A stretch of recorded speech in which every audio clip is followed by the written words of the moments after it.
You're right here. Welcome to the Street Legal Reality News Show. I'd like to announce to everybody that Bo Diddley passed away yesterday, and I think we should all have 5 moments of silence.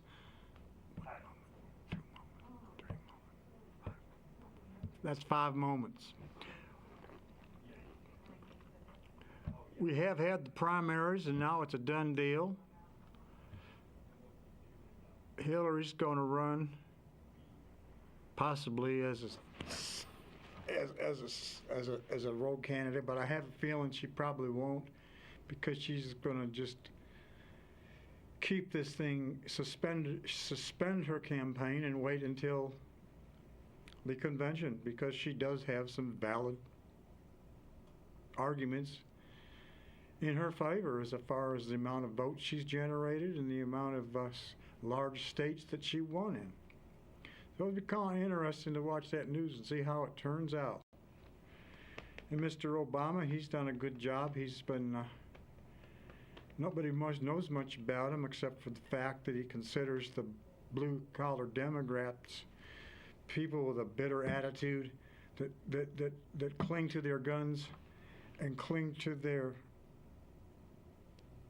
government and basically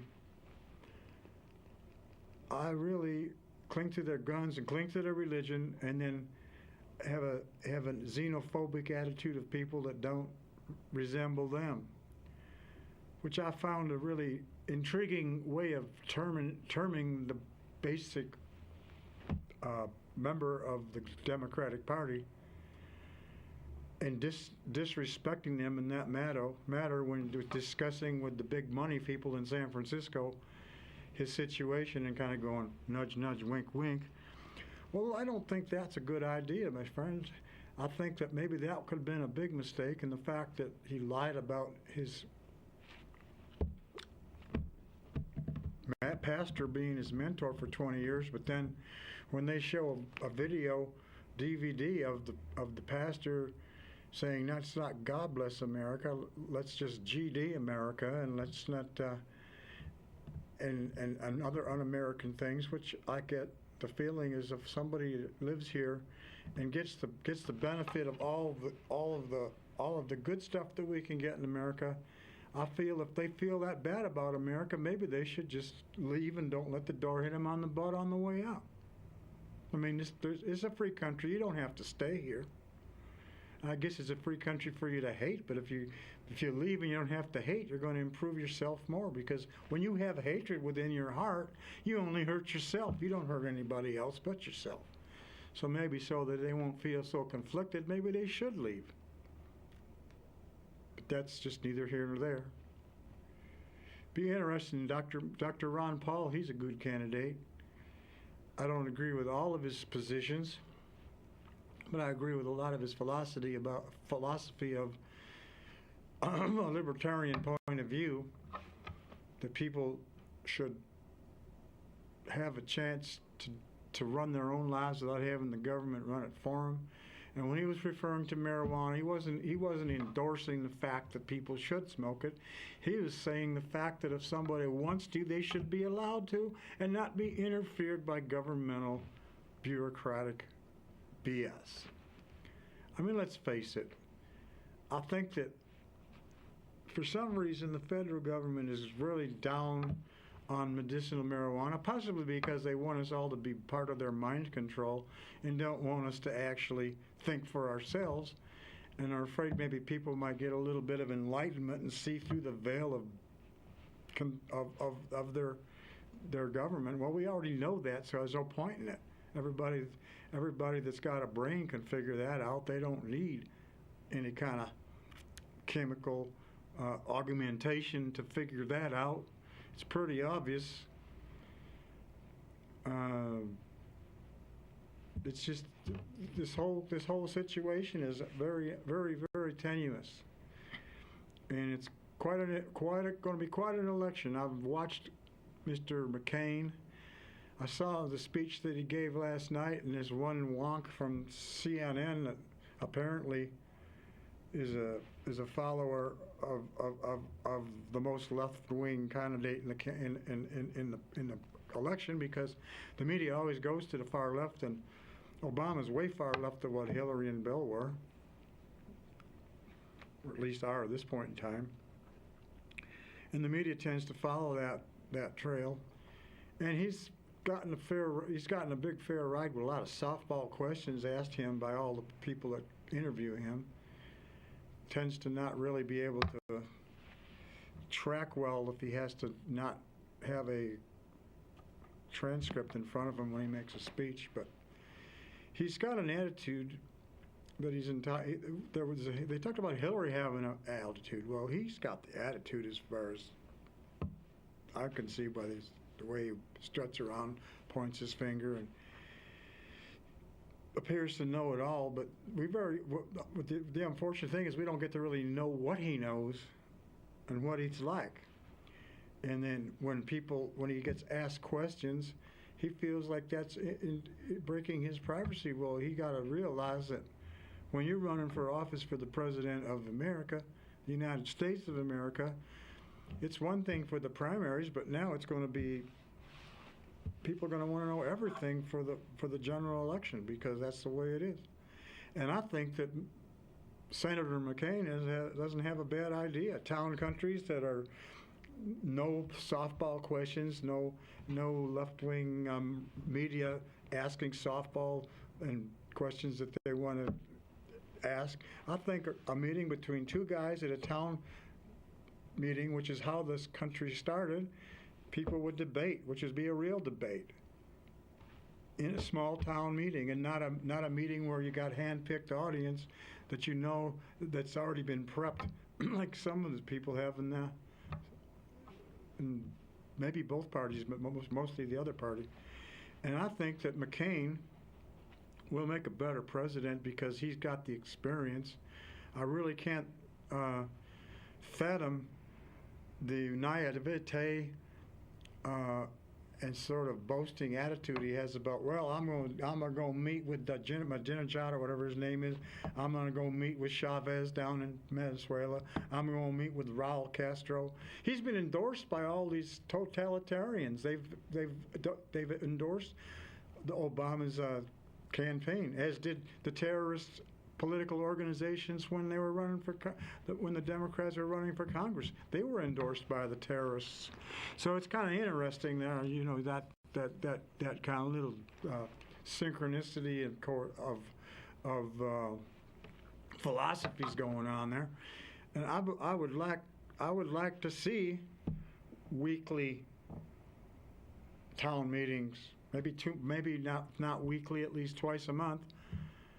Perhaps weekly would work because that way we would get to know the philosophies of Senator Barack Hussein Obama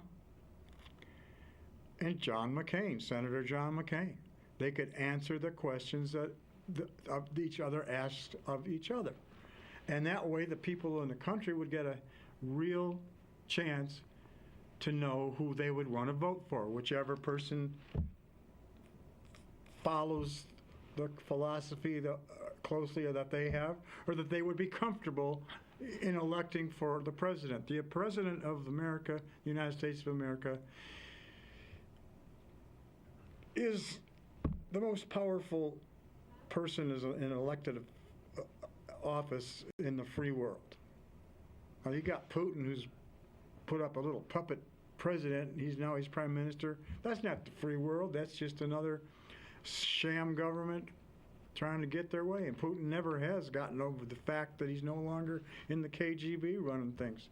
He started running things, and now he has a term limit, which I think is actually, in some respects, a term limit is kind of something for a bunch of lazy people who are too lazy to get off their butts and vote, because we do have a term limit. It's get off your butt and vote the dumbbell that you don't like out. That's all you got to do.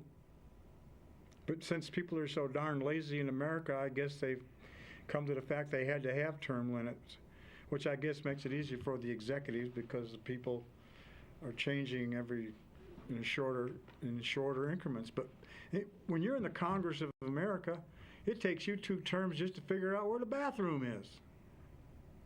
And it does not make any sense to have term limits. people can vote for who they want. Like Mayor Giuliani should not have had to retire due to a term limits after he stood up after 9/11 and kept everything together for not just the people of Manhattan, New York City, but the whole country. And as a mayor of New York, he cleaned it up pretty good after the previous administration. The crime rate was down.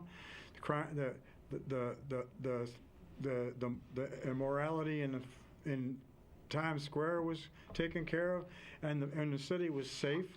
I know for a fact it was safe because I have a personal relative that took a subway at 2:30 in the morning from the Brooklyn to Midtown Manhattan without a problem. I thought, well, things are pretty well cleaned up. But I think that this is a very crucial election for America. I think we're at a crux. I think that John McCain has a better understanding of what's going on over in Iraq and Iran, because he's been over there and talked to the people, talked to the soldiers, and right now the surge seems to be working. And he's challenging Barack to go and check it out, and so far Barack hasn't checked it out. So I don't know. He says he thinks he can actually figure it out from here. Well, that's because he's going to be running through his general little philosophy that he's set up for himself, that no, we just need to bring everybody out, and he thinks that's going to win it for him. Well, I don't think it will, because actually he doesn't really have a full understanding of the situation. He needs to get his butt over to Iraq and talk to some of the people and witness for himself what's going on. Because they've showed some interesting shots. There's been people that used to be on the news that would be wearing flak jackets and Kevlar helmets and big blue vests that said press so they wouldn't get shot. Now there's people walking around doing news shots without all that, no flak jackets and no helmets. And so that country is finally getting a chance to run itself. The Iraqi troops are taking over and utilizing our troops as advisors and backup just in case, but they haven't been really needed that much. And the political situation of a democracy in Iraq is becoming a fact. And like McCain says, when you look at, we really have no way to point our fingers about democracy, because we have a democracy right here, and there's been gridlock in the Congress between the Democrats and the Republicans. The Democrats put down everything. They blame Bush for no oil, but then they won't let us drill for oil anywhere. They say, well, you can't do that. And they're obstructionists and on pretty much everything. And it's for their own little, I guess, in their minds, their own beady little minds, that this is what's good for the country, when in fact it's only good for them. It's not good for the country. Raising taxes ain't good for the country. When JFK dropped the tax rate, everybody said, oh, it's going to reduce the revenue. Well, it actually increased the revenue, because every time a dollar was spent, it was taxed. And once it's taxed, the government made more money. When Reagan did a tax cut, the same thing happened.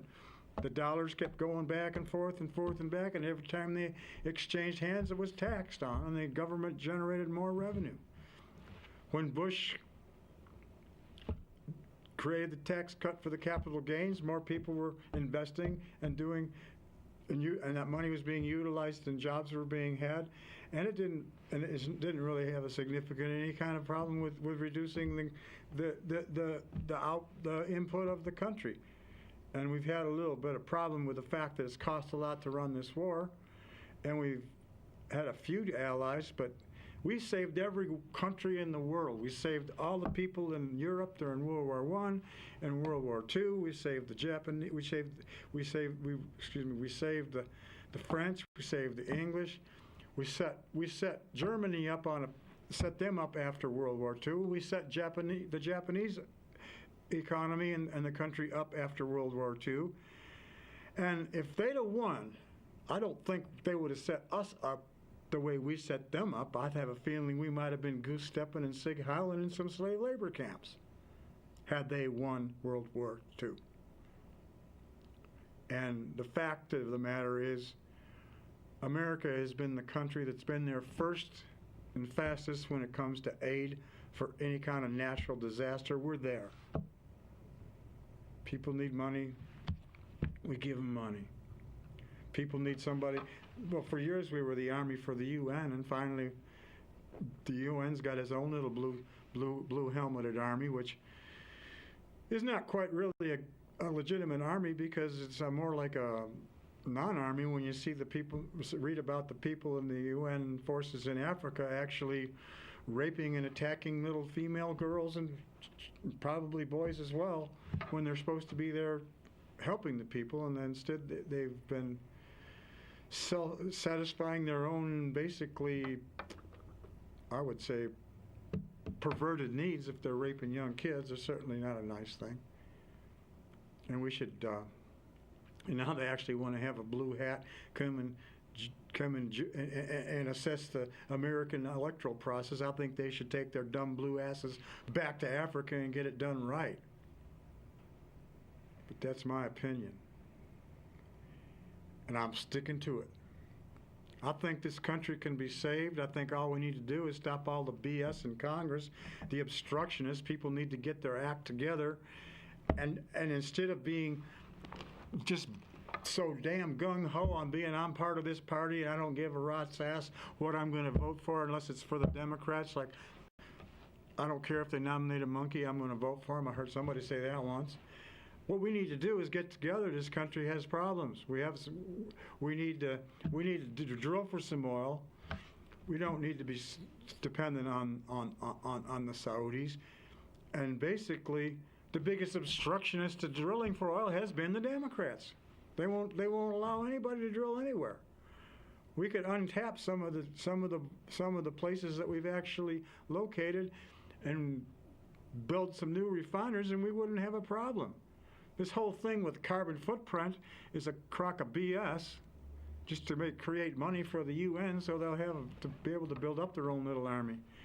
And it basically makes a lot of money for people like Al Gore and other people if they can sell credits on carbon footprints and make money off of it. It's a big scam, basically. The Democrats keep pushing it because everybody's going to be afraid and they're going to think that the Democrats are going to solve the problem. Well, there isn't really a problem. The Earth's orbit becomes closest to the sun every 10,000 years, and we're at that point right now. And the sun controls our weather, and the last sunspot, the solar sunspots, the last 11-year cycle never ended. We've been still going through that. And the influence of the sun being a star, warping space in the solar system, has created some interesting phenomenon. They found that the planets in the solar system are actually emitting more heat and more energy than they're getting from the sun, which indicates that there's a hyperdimensional factor to this. And Mars has been heating up, and I don't see any SUVs burning carbon dioxide up on Mars. And actually, carbon dioxide really isn't a greenhouse gas. Water vapor is. But carbon dioxide isn't one of those. And I think that we need to get our act together, not fall into the trap of all this BS that's going scattered about, and get back to being America and running our own country, not giving a rat's rectum what the Europeans think of us, because they've got a pretty, when you think about it, they've been around for a long time and they're pretty well blasé about everything. They actually have stopped procreating. They actually have a negative European population gain. It's not gaining at all. It's negative. It's reducing because of all the abortions and birth control, because they just don't want to have the responsibility of children, I guess. And they don't want to work because they got all these people from all the Muslim countries and the third world countries doing their work for them because they're too lazy to do it themselves. And we are expected, we're supposed to, like Obama says, well, we have to stand and all this and appease all these people. I say screw these people. We saved their sorry asses in 2 different wars. Let them stand on their own 2 feet. We put our troops over there for NATO to protect them from Soviet Union back in the day. And as far as I'm concerned, we need to start worrying about America, taking care of America, because it's a strong country if we haven't got such a bunch of weasels in the government, basically traitors, a lot of them, with the way they conduct themselves. This all started back with Woodrow Wilson's time. Cecil Rhodes figured out a way for the British to take back empire, and part of it's the CFR in Washington, which since President Wilson has always been a member. They've always had at least 5 advisors from the CFR, and they've been selling this country down the river. And what we need to do is we need to all tighten up our belts. Our economy isn't that bad. I was listening to the news one day, and they said that a lot of the indicators of the economy were not as bad as people thought they were going to be. And what we need to do is we need to just buckle down as Americans, solve our problems. We can work out alternative energy, and we can also develop our regular oil energy and our atomic energy, because nuclear energy, that's how France keeps their power bill. They got a safety record. We can do it here too, but we need to get these people that just are whiners, anti-American people that hate America. And if they don't like it here, I think they should turn around, get their ass out of the country, and don't let the door hit them on the butt on their way out of the country. If you hate America, why are you here? Just so you can whine, piss and moan, and bitch, and cut it down, cut down the military, totally just disrespect the military who has sacrificed their lives for their freedom to act like the a-holes that they're acting like right now. They couldn't carry on like this in many countries in the world. They'd be up against the wall and been shot long ago. It makes no sense for us to coddle them. We need to just ignore them. Unfortunately, the Congress are all a bunch of wusses. My God, we can't alienate the environmentalists. And I'm not against anti-pollution. I'm for anti-pollution. We shouldn't pollute the air. We shouldn't pollute the water. We shouldn't pollute anything. But on the same token, we shouldn't shut the son of a gun down just on a bunch of hearsay from the UN that's trying to make some money and build up an army with their little carbon footprint tax. We need to get this country back to where it belongs, strong, self-sufficient. Bring some of the manufacturing back to America. China hasn't really worked. A lot of the stuff they've made has been bogus and actually damaging. You look at what happened to the pet food situation and some other things. I think this country needs to get their act together, and we need to pull together as a country, and we need to welcome people from other countries, because this is a melting pot. And since we had boarded all the babies in the 70s, we got about 43 to 50 million people that would be in our workforce but aren't in our workforce at this period in time. And therefore we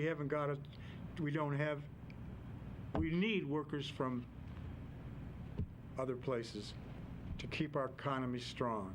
Because, of course, the Democrats like to use them to vote, and the Republicans like to use them to work in their corporations. But I think that we do need some guest workers. And I've personally seen guest workers when I was down in Nevada. They were working on buildings during the whole day, and they were up there, and they were working hard. And they're smart people. I have a friend of mine that's in New York City, and he says the people over there, they don't buy Stanley tools. They just improvise, and they do better work than some of the people, most of the people that have the big expensive tools. So I think we need to welcome these people to America and let them help generate some income, because they're hardworking people, and they're honest, and they're decent people.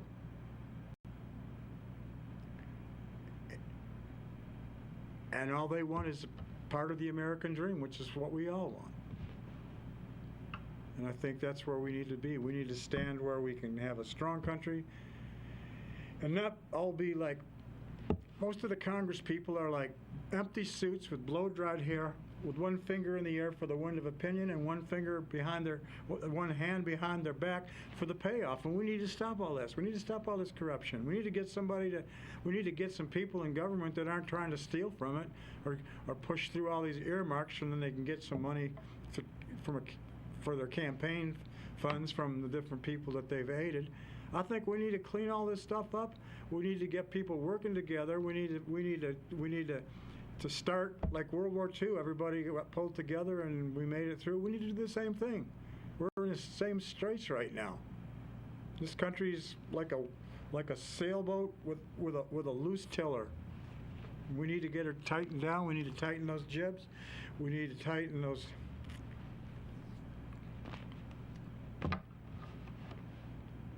We just need to tighten up the sailboat. We can tighten the jibs, and we can tighten up all of the problems with the sailboat, and set our courses for freedom and prosperity. Quarter those waves of irresponsibility, and I believe that we can function as a strong country as we have in the past. And we really need to get back in the race. We need to get that tiller quarter in the waves and stay on the starboard tack so everybody else has to fall off. That's my opinion, and I'm sticking to it. And I'm going to say this is in the Street Legal news. Street Legal. Here's the spiel.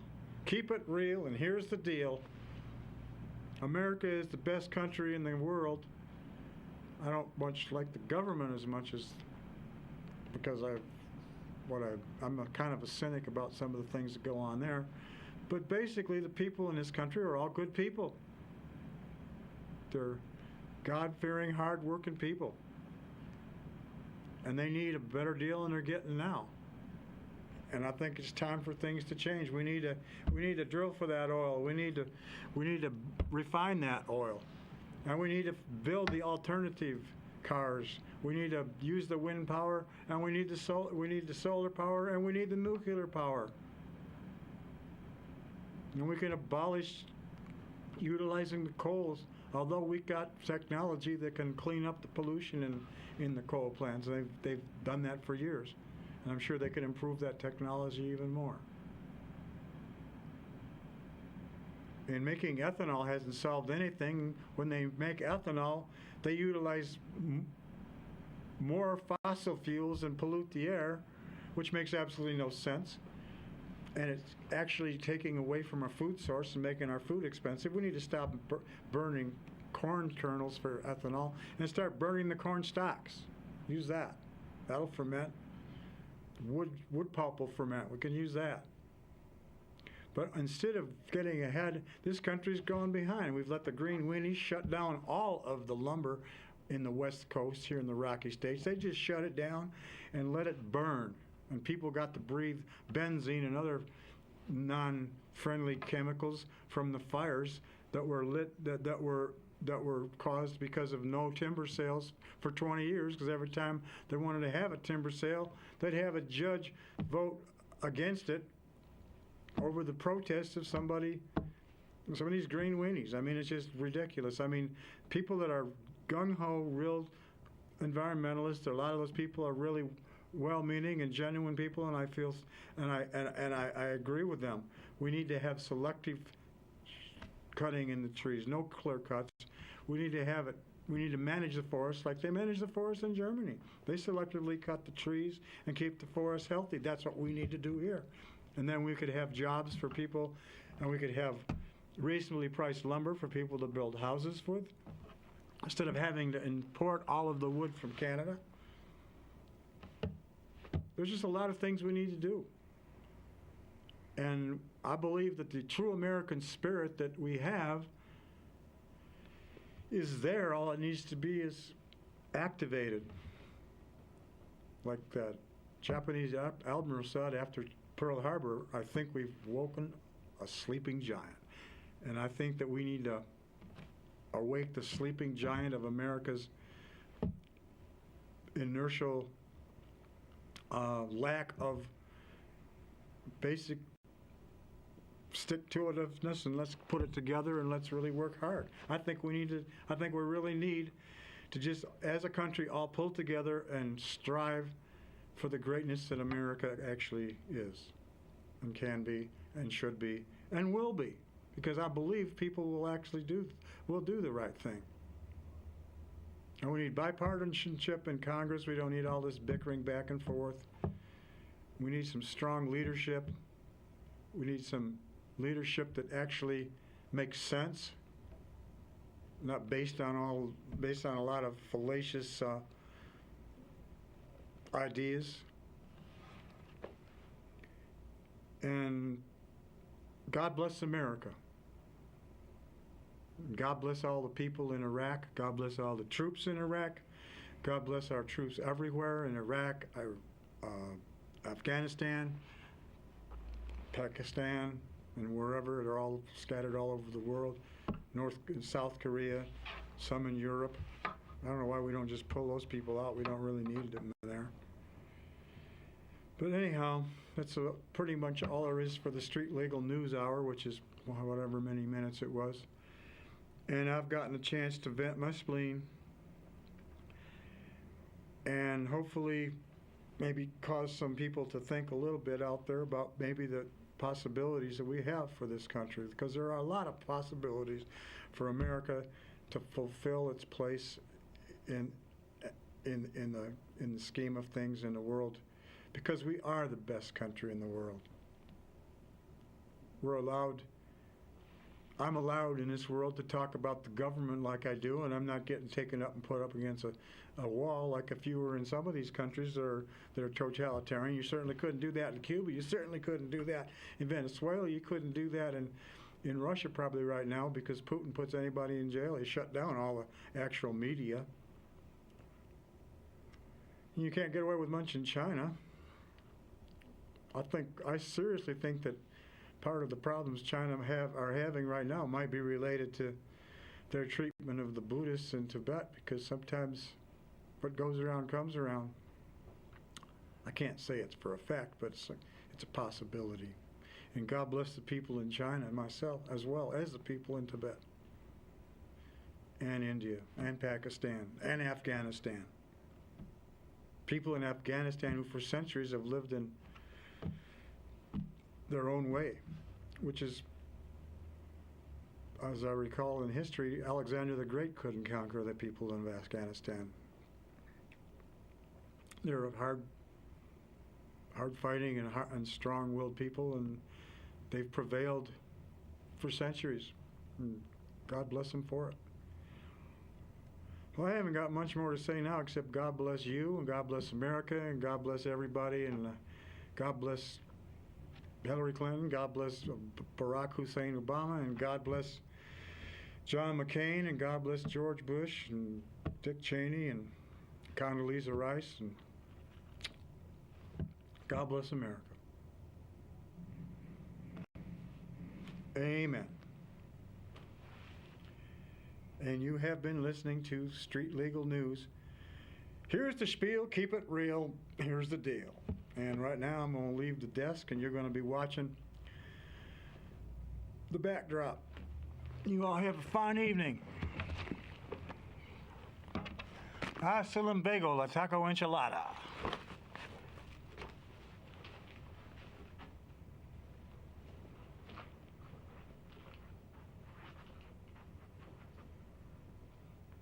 Adios.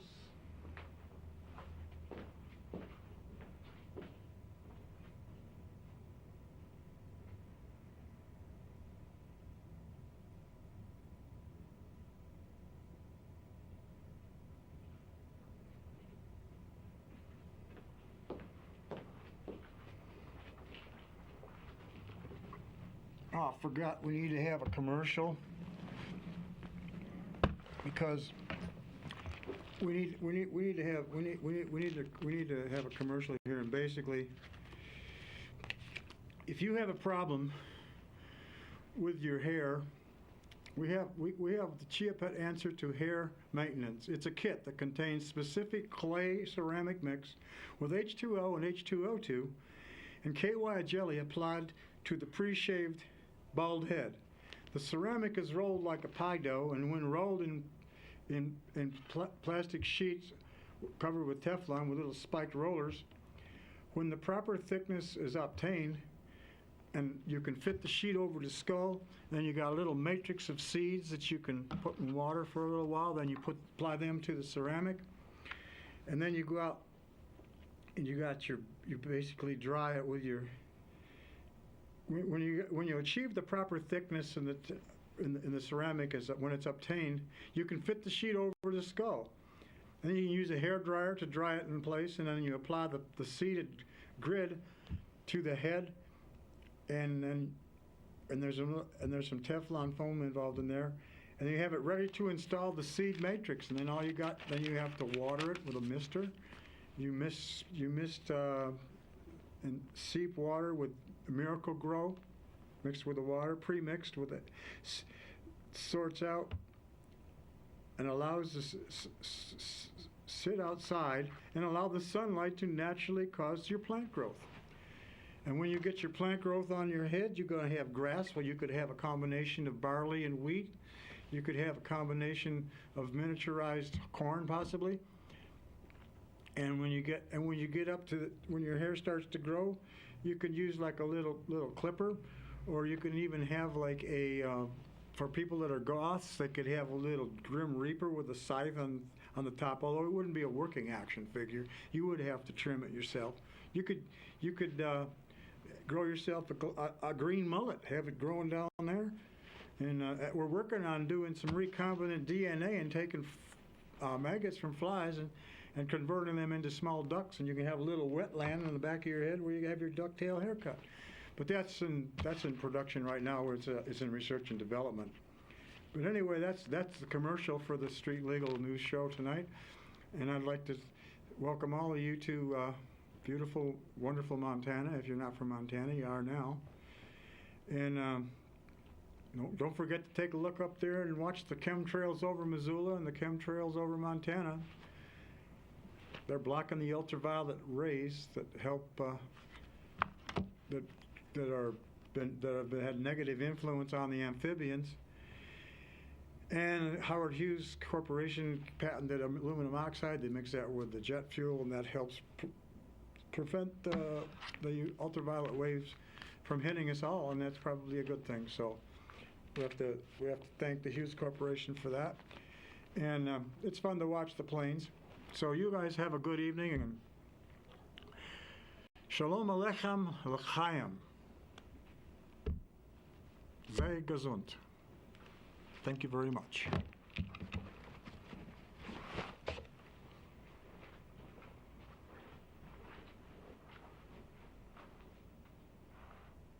Ciao.